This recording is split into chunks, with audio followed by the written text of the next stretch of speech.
ரிஷபம் ராசி அன்பர்களே, இனிய வணக்கம். சகோதரர்களுக்குள் ஏற்பட்ட சொத்து மோதல் உங்களுடைய வாழ்க்கைக்குள்ளே இந்த ஒரு நிகழ்வு நடக்கும் என்று நீங்கள் எதிர்பார்த்திருக்கவே மாட்டீங்க. இது நடந்த உங்களுக்கு கவலைகளையும் குடும்பத்துக்குள்ளே தேவையில்லாத குழப்பங்களையும் ஏன் உடன் பிறந்தவர்களுக்குள்ளேயே தேவையில்லாத மனக்கவலைகளையும் இது ஏற்படுத்தி கொடுத்திருக்கும் என்று தான் கூற வேண்டும். ரிஷபம் ராசிக்கு மூணாம் வீடு சகோதர ஸ்தானம். இந்த இடத்தில் செவ்வாயின் சாதகமற்ற பார்வையோ அல்லது ராகுவின் தாக்கமோ ஏற்படும் போது உடன் பிறந்தவர்களுடன் கடுமையான கருத்து வேறுபாடுகள் முளைக்கும். எங்கிட்டிருந்தெல்லாம் சண்டைகள் வரும் என்று தெரியாது. புதிய மனிதர்கள் வாழ்க்கைக்குள்ளே வருவாங்க. அவர்களின் மூலம் ஒருவருக்கொருவர் நீங்களே அடித்துக் கொள்வீங்க. அந்த புதிய மனிதர் உங்களுடைய வாழ்க்கைக்குள்ளே வந்து உங்களுக்கு சண்டை இழுத்து விட்டு நீங்கள் சண்டை போடுவதை பார்த்து அவங்க வேடிக்கை பார்ப்பாங்க. அப்படிப்பட்ட உறவினர்களும் அப்படிப்பட்ட உறவுகளும் உங்களுடைய வாழ்க்கைக்குள்ளே புதிதாக வருவார்கள். அப்படி வரும் பொழுது நீங்கள் ஒரு நிமிடம் கவனித்து கொள்ள வேண்டும். கவனித்து உங்களுடைய செயல்களையும் உங்களுடைய பேச்சையும் உடன் பிறந்தவர்களுடன் நீங்கள் பேசவும் வேண்டும். அப்படி பேசுனீங்க அப்படின்னா உங்களுக்குள்ள சண்டை சச்சரவு வருவது என்பதை நீங்கள் தீர்த்து கொள்ளலாம். ஆனால் உங்களுடைய வாழ்க்கைக்குள்ள நியாயமாக பிரித்தரிக்க வேண்டிய பூர்வீக சொத்திலோ அல்லது நீங்கள் வாங்கிய நிலத்திலோ உங்களுடைய உடன் பிறந்தவர்களை உங்களுடன் சண்டைக்கு வந்திருப்பாங்க. ஒன்று பூர்வீக சொத்தில் சண்டைக்கு வந்தால் சரி, நான் தான் உழைச்சி ஒரு சொத்து வாங்கினேன், அந்த ஒரு சொத்தை நான் பிரித்தா கூட அதில் எனக்கும் பாதி பங்கு இருக்குன்னு உடன் பிறந்தவன் வருவான். இது ஒரு எந்த விதத்தில் நமக்கு நியாயமாக இருக்கும் அப்படின்னு உங்களுக்கும் அவங்களுக்கும் இடையில் சண்டை சச்சரவு ஏற்படும். நீங்கள் அந்த ஒரு சொத்தை நீங்களே வாங்கி அந்த ஒரு நிலத்தை உங்களால் பங்கு கொள்ளவும் முடியாமல் அந்த ஒரு சொத்து இப்பொழுது கோர்ட்டு வழக்குகளில் கேஸ் நடந்து கொண்டிருக்கும். என்ன செய்வது ஏது செய்வது என்று தெரியாமல் உங்களுக்குள்ள அவ்வளவு குழப்பங்கள். ஏன் இப்படியெல்லாம் நம்முடைய உடன் பிறந்தவன் செய்கிறான் என்று தெரியாமல் உங்களுக்குள்ள அவ்வளவு ஒரு பதட்டங்கள் ஒரு பக்கம் இருக்கும், ஒரு பக்கம் குழப்பங்களும் இருக்கும். பாசமாக பழகிய சகோதரர்கள் இந்த சொத்துக்காக உங்களை ஒரு எதிரியைப் போல பார்த்தபோது உங்களுடைய மனம் இரத்த கண்ணீர் வடித்திருக்கும். என்னுடைய வாழ்க்கைக்குள்ளே இப்படியெல்லாம் என்னுடைய வாழ்க்கை போகும், இந்த மாதிரியான ஒரு சூழ்நிலை எனக்குள்ளே ஏற்படும் என்றெல்லாம் நான் நினைத்து கூட பார்க்கல. ஆனால் இந்த அளவுக்கு ஏற்பட்டு விட்டதை இதற்கெல்லாம் காரணம் யார்? நம்முடைய வாழ்க்கைக்குள்ளே புதிதாக வந்த உறவினர்கள். ஒன்று குடும்பத்தில் இருக்கக்கூடிய நம்முடைய வீட்டுக்கு புதிதாக வந்த மருமகள்கள் அல்லது நம்முடைய குடும்பத்துக்குள்ளே வந்த உறவினர்கள். இவர்களால் மட்டும்தான் நமக்கு சண்டை சச்சரவுகள் ஏற்படுகிறது என்று ஒருவருக்கொருவர் புரிந்து கொள்ள வேண்டும். பணம் வந்துவிட்டால் பாசம் செத்துவிடுமா என்று நீங்கள் கதறிய தருணங்கள் அதுவாகத்தான் இருக்கும். மற்றவங்க தூண்டி கெடுத்ததால் உங்களுடைய சகோதரர்கள் உங்களிடம் பேசாமல் ஒதுங்கி இருப்பது உங்களுடைய மனதை இன்னமும் வாட்டி கொண்டே தாங்க இருக்கும். இன்னொரு பக்கம் தொழில் வளர்ச்சியை தடுத்த மறைமுக எதிரிகள். உங்கள் ராசிக்கு 10ஆம் இடம் ஜீவனஸ்தானம், 6ஆம் இடம் சத்ருஸ்தானம், அதாவது எதிரிகளின் ஸ்தானம். நீங்கள் உங்களுடைய தொழிலிலோ அல்லது உத்தியோகத்திலோ உங்களது திறமையால் முன்னேறுவதை பார்த்து பொறுக்காத சில மறைமுக எதிரிகள் உங்களுடைய வளர்ச்சியை தடுக்க பல சதி வேலைகளை செய்து கொண்டுமே இருப்பாங்க. எந்த ஒரு புதிய தொழிலையும் புதிய வேலையையும் நீங்கள் கையில் எடுத்தாலும் அதில் உங்களுடைய தொழிலுக்கு எதிரிகளாக பல நபர்கள் வரத்தான் செய்வார்கள். அலுவலகத்தில் உங்களுக்கு வரவேண்டிய பதவி உயர்வை தட்டி பறிப்பது, மேலதிகாரிகளிடம் உங்களை பற்றி தப்பாக பேசுவது அல்லது வியாபாரத்தில் உங்களுடைய வாடிக்கையாளர்களை கலைப்பது போன்ற மறைமுக தாக்குதல்களை அவர்கள் நடத்தி கொண்டுமே இருப்பார்கள். அவர்கள் யார் என்றே தெரியாமல் நீங்கள் செய்யும் உழைப்புக்கு தகுந்த பலன் கிடைக்காமல் ஏன் இத்தனை தடைகள் என்று நீங்களே முடங்கிய நாட்கள் உங்களுடைய வாழ்க்கைக்குள்ளே இருக்கும். இந்த மறைமுக எதிர்ப்புகள் அனைத்தும் உங்களுடைய ஜாதகத்தில் 6ஆம் இடத்து கிரகங்களின் கோபமே உங்களுடைய வாழ்க்கைக்குள்ள தேவையில்லாத குழப்பத்தையும் உண்டாக்கி கொடுத்திருக்கும். அதே போல் உங்களுடைய கணவன் மனைவியிடையே நுழைந்த தேவையற்ற பேச்சுக்களும் இருக்கும். களத்திரஸ்தானமான 7ஆம் வீட்டில் ஏற்பட்ட கிரகங்களின் சலனத்தால் கணவன் மனைவி இருவருக்கும் இடையே இருந்த அந்யோன்யம் தற்காலிகமாக குலைந்து போயிருக்கும். ஒருவருக்கொருவர் பேசும் வார்த்தைகளில் ஈகோ தலை தூக்கி தேவையற்ற வாக்குவாதங்கள் வீதி வரைக்கும் கேட்டிருக்கலாம். யாரோ வெளியாட்கள் பேசிய பேச்சை வீட்டிற்கு கொண்டு வந்து அதை பற்றி விவாதித்து உங்கள் இருவருக்கும் இடையில் ஒரு பெரிய மதில் சுவரானது உருவாகியிருக்கும். உன்னை புரிந்து கொள்ளவே முடியலையே என்று கணவனும் மனைவியும் பரஸ்பரம் பேசிக்கொண்டு ஒரே வீட்டில் இருந்து முகம் கொடுத்து பேசாமல் மௌனப்போரில் ஈடுபட்ட நாட்கள் உங்களுடைய குடும்பத்தையும் கெடுத்திருக்கும். அது இன்னமும் உங்களுடைய வாழ்க்கைக்குள்ளே நடந்து கொண்டுமே தான் இருக்கும். இதுக்கு எப்போது ஒரு தீர்வு கிடைக்கும்? நானும் என்னென்னமோ பண்ணி பார்த்துட்டேன், என்னென்ன பரிகாரங்களையும் செய்து பார்த்துட்டேன். இருந்தாலும் என்னுடைய வாழ்க்கைக்குள்ளே எதுக்குமே ஒரு நல்ல ஒரு தீர்வானது கிடைக்க மாட்டேங்கி. அதில் என்னுடைய குடும்ப விஷயம் ரொம்ப ஒஸ்ட்டு. எது செய்தாலும் பிரச்சனைகள், எதை தொடங்கினாலும் முட்டுக்கட்டைகள். எனவே என்னுடைய வாழ்க்கை எதை நோக்கி போக போதுனே தெரியலை அப்படின்னு கணவன் மனைவிக்குள்ளே எப்பொழுதுமே சின்ன சின்ன சண்டைகள் ஏற்பட்டு கொண்டே தாங்க இருக்கும். நான் இதுவரை கூறியது ரிஷபம் ராசி அன்பர்கள் வாழ்க்கைக்குள்ளே நடந்து இருக்கிறது என்பது மட்டும் கமாண்ட் வழியாக கூறுங்க. மறக்காமல் நம்முடைய ராசி பலன் சேனலுக்கு ஒரே ஒரு சப்ஸ்கிரைப் மட்டும் செய்து வைத்துக் கொள்ளுங்கள். அப்பொழுது தான் நம்ம தொடர்ந்து பதிவிடும் வீடியோக்கள் அனைத்தும் தொடர்ந்து உங்களுக்கு நோட்டிஃபிகேஷனாக வந்து கொண்டே இருக்கும். வரக்கூடிய இந்த ஒரு தேதி முதல் மகாலட்சுமி அருளால் உங்களுடைய சேமிப்பு உயர ஆரம்பிக்கும். சுக்கிரனின் ஆதிக்கம் பெற்ற உங்களுக்கு செல்வத்தின் அதிபதியான மகாலட்சுமியின் பரிபூரணமான அருளானது கிடைக்கப் போகிறது. நீங்கள் இத்தனை நாட்கள் காத்து கொண்டிருந்த உங்களுக்கான ஒரு நாள் தொடங்கிவிட்டது என்று தான் கூற வேண்டும். இதுவரை நீங்கள் எவ்வளவுதான் சம்பாதித்தாலும் கையில் காசு தங்காமலும் வந்த வழி தெரியாமலும் பணம் கரைந்து போய்கொண்டே இருந்தது. நீங்களும் எத்தனையோ வழிபாடுகளும் எத்தனையோ பூஜைகளும் செய்து பார்த்துருப்பீங்க. பணம் கையில் தங்கணும், நம்முடைய கடனை அடைக்கணும், சொந்த வீடு கட்டணும் அப்படின்னு உங்களுக்குள்ள ஆயிரக்கணக்கான கனவுகள் இருந்திருக்கும். அது எதையுமே உங்களால் எதையுமே பண்ண முடியாமல் பணம் கையில் வந்தும் அதை செலவழித்து கொண்டே இருக்கிறேனே என்கிற ஒரு எண்ணங்கள் மட்டுமே உங்களுடைய வாழ்க்கைக்குள்ளே இருந்தது. ஆனால் இனிமேல் தனக்காரகனான குருவின் அருளாலும் லக்னாதிபதியின் பலத்தாலும் தேவையற்ற விரயங்கள் அனைத்துமே கட்டுப்படுத்தப்பட்டு உங்களது சேமிப்பு உயர்ந்து கொண்டே செல்ல ஆரம்பிக்கும். வாழ்க்கைக்குள்ளே எது வேண்டும் எது வேண்டாம் என்று அனைத்தையும் நீங்கள் புரிந்து கொள்ளவா ஆரம்பிப்பீங்க. எதிர்கால பாதுகாப்பிற்காக நீங்கள் செய்யும் வங்கி கணக்குகள், தங்க நாணய முதலீடுகள் அல்லது சீட்டு முறைகள் யாவும் வெற்றிகரமாக முடிந்து உங்களின் சேமிப்பு கணக்கு கணிசமாக உயர ஆரம்பிக்கும். வாழ்க்கையில் எந்த அளவுக்கு போகணும், எந்த அளவுக்கு போகக்கூடாது என்ற அனைத்தையும் நீங்கள் புரிந்து கொண்டு வாழ்க்கையில் நல்ல ஒரு நிலைமைக்கும் நீங்கள் வரவோ ஆரம்பிப்பீங்க.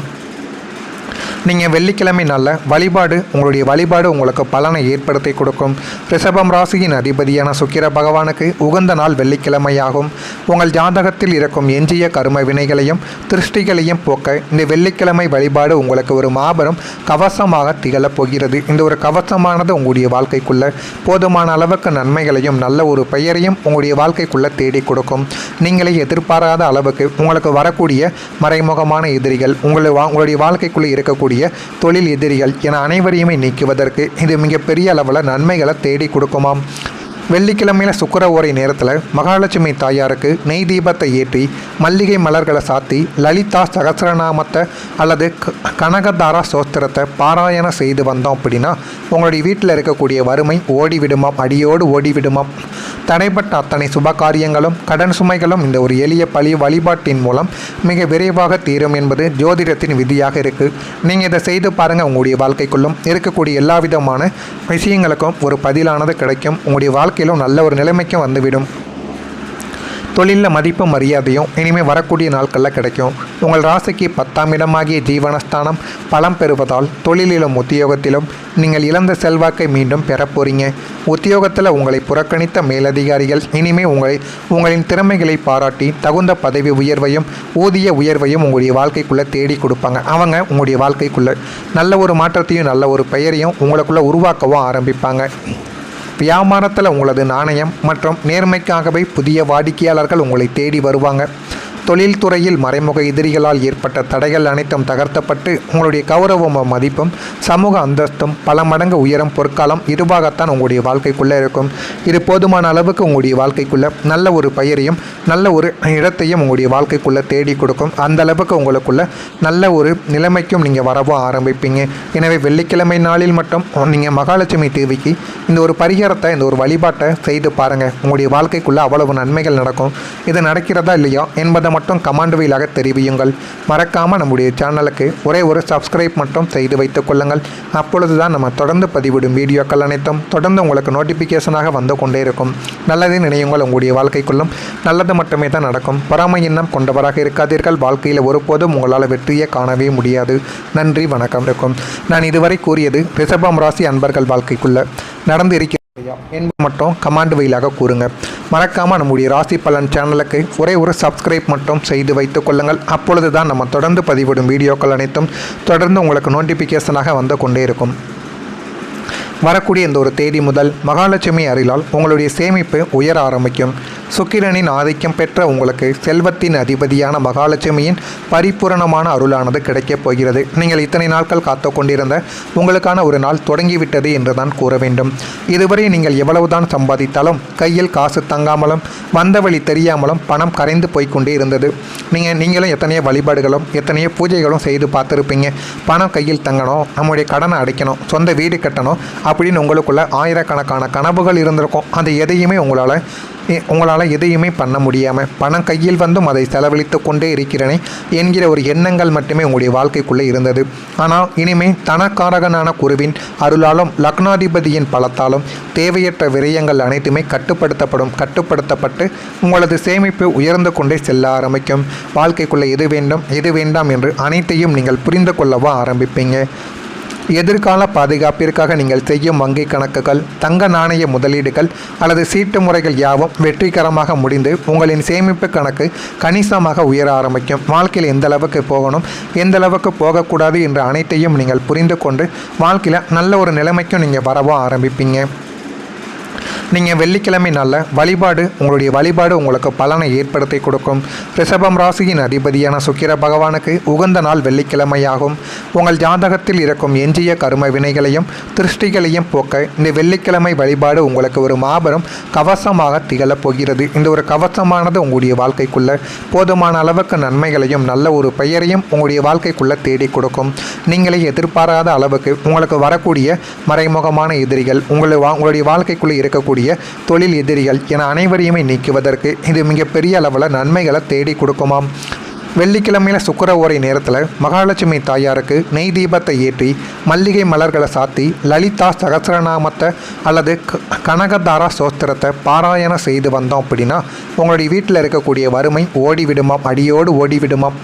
தடைப்பட்ட அத்தனை சுப காரியங்களும் கடன் சுமைகளும் இந்த ஒரு எளிய வழிபாட்டின் மூலம் மிக விரைவாக தீரும் என்பது ஜோதிடத்தின் விதியாக இருக்குது. நீங்கள் இதை செய்து பாருங்கள். உங்களுடைய வாழ்க்கைக்குள்ளும் இருக்கக்கூடிய எல்லா விதமான விஷயங்களுக்கும் ஒரு பதிலானது கிடைக்கும். உங்களுடைய வாழ்க்கையிலும் நல்ல ஒரு நிலைமைக்கும் வந்துவிடும். தொழிலில் மதிப்பும் மரியாதையும் இனிமேல் வரக்கூடிய நாட்களில் கிடைக்கும். உங்கள் ராசிக்கு 10ஆம் இடமாகிய ஜீவனஸ்தானம் பலம் பெறுவதால் தொழிலிலும் உத்தியோகத்திலும் நீங்கள் இழந்த செல்வாக்கை மீண்டும் பெற போகிறீங்க. உத்தியோகத்தில் உங்களை புறக்கணித்த மேலதிகாரிகள் இனிமேல் உங்களின் திறமைகளை பாராட்டி தகுந்த பதவி உயர்வையும் ஊதிய உயர்வையும் உங்களுடைய வாழ்க்கைக்குள்ளே தேடி கொடுப்பாங்க. அவங்க உங்களுடைய வாழ்க்கைக்குள்ளே நல்ல ஒரு மாற்றத்தையும் நல்ல ஒரு பெயரையும் உங்களுக்குள்ளே உருவாக்கவும் ஆரம்பிப்பாங்க. வியாபாரத்தில் உங்களது நாணயம் மற்றும் நேர்மைக்காகவே புதிய வாடிக்கையாளர்கள் உங்களை தேடி வருவாங்க. தொழில்துறையில் மறைமுக எதிரிகளால் ஏற்பட்ட தடைகள் அனைத்தும் தகர்த்தப்பட்டு உங்களுடைய கௌரவமும் மதிப்பும் சமூக அந்தஸ்தும் பல மடங்கு உயரும் பொற்காலம் இதுவாகத்தான் உங்களுடைய வாழ்க்கைக்குள்ளே இருக்கும். இது போதுமான அளவுக்கு உங்களுடைய வாழ்க்கைக்குள்ளே நல்ல ஒரு பெயரையும் நல்ல ஒரு இடத்தையும் உங்களுடைய வாழ்க்கைக்குள்ளே தேடி கொடுக்கும். அந்த அளவுக்கு உங்களுக்குள்ள நல்ல ஒரு நிலைமைக்கும் நீங்கள் வரவும் ஆரம்பிப்பீங்க. எனவே வெள்ளிக்கிழமை நாளில் மட்டும் நீங்கள் மகாலட்சுமி தேவிக்கு இந்த ஒரு பரிகாரத்தை, இந்த ஒரு வழிபாட்டை செய்து பாருங்கள். உங்களுடைய வாழ்க்கைக்குள்ளே அவ்வளவு நன்மைகள் நடக்கும்.